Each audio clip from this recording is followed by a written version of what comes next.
સાળંગપુર હનુમાનજી મંદિરમાં ધૂળેટી પર્વની ધામધૂમથી કરાશે ઉજવણી।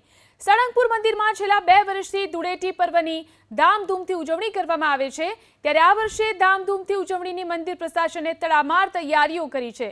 ધૂળેટી પર્વ નિમિત્તે હનુમાન દાદાને વિશેષ શણગાર કરાશે, તો રંગોત્સવની થીમ સાથે ઉદયપુરથી 51,000 નેચરલ કલર અને આકાશમાંથી બ્લાસ્ટ કરી અને કલરની છોડો ઉડાવવામાં આવશે।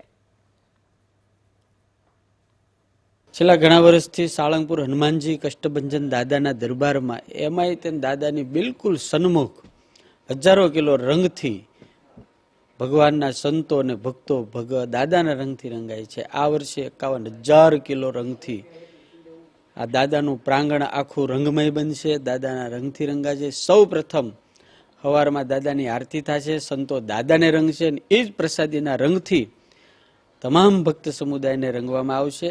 એટલે મારી તમામ ભક્તોને વિનંતી છે, આ દાદાના રંગે રંગાવા, ભક્તિના રંગે રંગાવા, ધર્મના રંગે રંગાવા માટે આપણે દાદાના દરબારની અંદર સહપરિવાર મિત્ર મંડળ સહિત આપણે બધા પધારીએ। સવારે 7:30 થી 11 વાગ્યા સુધી ભવ્યાતિ ભવ્ય રંગોત્સવ કરવામાં આવશે।